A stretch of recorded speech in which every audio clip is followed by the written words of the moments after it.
त्यांच्या सुनांच्या डिझाईन माझ्याकडे केल्या आणि त्या सर्व माझ्या हॉस्पिटलमध्ये जन्मलेल्या सर्व मुली तसेच आपण सर्व माता भगिनी आज शाळेने खूप सुंदर कार्यक्रम आपण सर्वांसाठी आयोजित केला आणि म्हणजे या कार्यक्रमाचा सर्व महिलांनी आस्वाद घ्यायला पाहिजे होता। आता मॅडमशी बोलताना मला कळालं की शाळेची आणि म्हणजे शाळा आणि ज्युनियर कॉलेजची एकंदरीत जे संख्या आहे स्टुडंटची ती 1200 आहे, पण माता इथे इतक्या कमी उपस्थित आहेत की खरंच तुम्ही जे आलात तर काहीतरी ऐकायला भेटायला पाहिजे।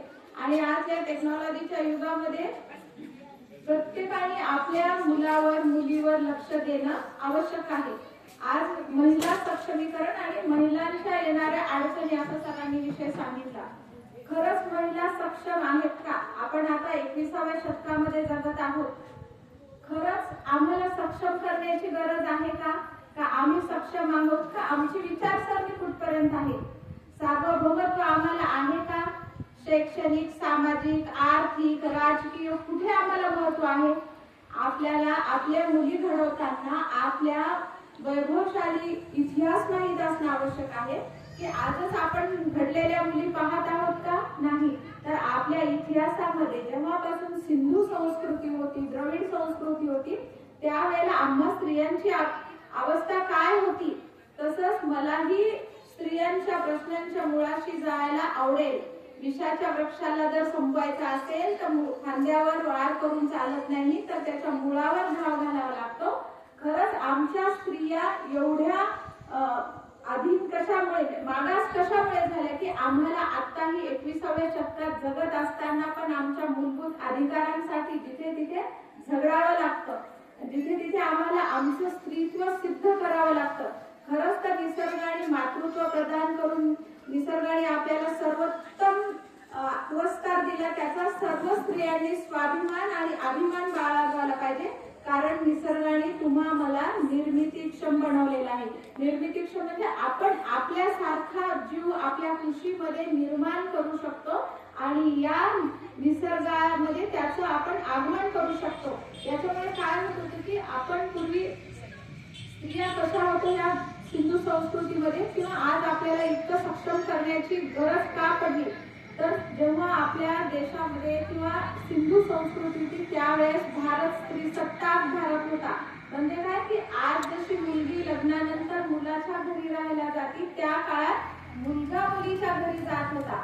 म्हणजे ही एवढी प्रभावशाली आपल्या महिलांचा इतिहास असताना आम्ही आज एवढे मागास का राहिलो? तर आज जसे मनुवादी संस्कृतीने आम्हाला आमच्या मूळ इतिहासापासून प्रलंबित केलं आणि आमच्यावर मनुस्मृतीचे नियम पाळले आणि आम्ही बायका अज्ञानाखातर आमच्यावर जे जे संस्कार केले तर ते मनुवाद्यांनी केले आणि आमची मोठी चूक तिथेच झाली। आम्ही शिक्षण व्यवस्थेकडे लक्ष न देता देव, दैत्य आणि कर्मकांडांमध्ये गुरफटलो। मला सांगा, संक्रांत ही बायकांसाठीच का? की बायकांनी शैक्षणिक दृष्ट्या पुढाकार घ्यावा, पुढे यावं असं कधी कुणाला जाणवलंच नाही। आणि मुळात ते बायकामध्येच आहेत। बायकांना तर प्रत्येकीला आहे की कुठल्या तरी साड्या घालायच्या, नटायचं, फिटायचं, बाहेर जायचं, पण कधीतरी विचार करून बघा ना की संक्रांत फक्त बायकांनाच का? तिळगुळ का बायकांनाच खायचा आहे का? माणसांना का नाहीये? व्रत वैकल्य फक्त बायकांसाठीच का आहे? तर आज आपण एवढं मागास राहिलो आणि पुरुषांच्या बरोबरीने समानतेचा जेव्हा विचार केला जातो तेव्हा आपण किती मागास आहोत पुरुषांच्या कॉम्पिटिशन मध्ये। आज तुम्ही मी किंवा आता या शैक्षणिक संकुलामध्ये असलेल्या मुलींचं जर भविष्य बघायचं असेल तर त्यांना टेक्नॉलॉजी मध्ये जगायचं आहे। तुमच्या माझ्या वेळेला कॉम्पिटिशन होती, ती कॉम्पिटिशन फक्त मानवी बुद्धीसोबत आपल्याला कॉम्पिटिशन करावी लागायची। आताचं जे जनरेशन आहे या जनरेशनला मानवी बुद्धी plus technology, AI, artificial intelligence, robot यांच्या सोबत तुम्हाला कॉम्पिटिशन करून स्वतःचं अस्तित्व निर्माण करायचं आहे। आणि जेव्हा एखादी मुलगी स्वतःचं अस्तित्व निर्माण करण्यासाठी बाहेर पडते तर तिच्यावर तिची आई, नुसतं आई म्हणूनच नाही वडील दोघांनीही इतके चांगले संस्कार केले पाहिजे। आपण जसं म्हणतो की उत्तम बीजापोटी फळे रसाळ गोमटी, तुम्ही तुमच्या मुलींना इतकं सक्षम केलं तर आज कितीतरी मुली वरच्या पदावर गेलेल्या आहेत, राष्ट्रपती पदापर्यंत गेलेल्या आहेत, आकाश अंतराळात गेलेल्या आहेत. आपल्या मुलींना एवढं आखलून आणि जगडून जगण्याची वेळ काय येत आहे की जेव्हा आपल्या मुलींना आपण संरक्षणाचे धडे दिले का, आपण आपल्या मुलीला चांगले संस्कार दिले का. कुठल्या तरी मुलाने छेड काढायची आणि मुलीला छेडवायचं आणि मग तिच्या घरी कळालं की त्या मुलीचं शिक्षण बंद करायचं. आज आपली संस्कृती म्हणजे आपल्या ग्रामीण भागामध्ये हे आहे आणि मुलीला शाळेला पाठवायचं म्हणजे तिची जाण्याची व्यवस्था नाही, तिची राहण्याची व्यवस्था नाही. आणि आज सरांनी सांगितलं ना काय आहे, मुलींचा जन्म आहे, बाईचा जन्म आहे, पाळीही येणारच, त्याच्यात लाजण्यासारखं काय आहे.